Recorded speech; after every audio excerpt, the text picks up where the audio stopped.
خوب نو داسې رښتیا کېږي د هیواد د نوموتی شاعر ښاغلي پیر محمد کاروان شعرونه دي چې د ماشومانو لپاره یې لیکلي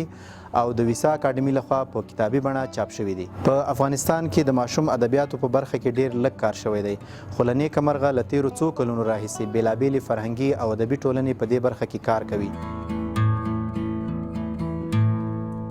نو څنګه رښتیا څنګه چې کتاب وایي پکې ستړی کېږي، بیا کتاب یې نه یادېږي، بیا کتاب یې بیا شپې سپوږمۍ ګوري، ستوري ګوري، په زړه کې ورځي چې دا ونه د ورځې تورې وي، د شپې سره نه د ورځې شنې وي، د شپې تورې ښکاري، دا ولې بیا سپوږمۍ ورته وایي چې دا ته ډېر هوښیار یې، ستا په زړه کې ډېرې ښې پوښتنې درځي، کتاب سره مینه پیدا کېږي، کتاب سره مینه پیدا کېږي. او دا داسې کیسې پکې دي که نه، د ماشومانو د ذهن د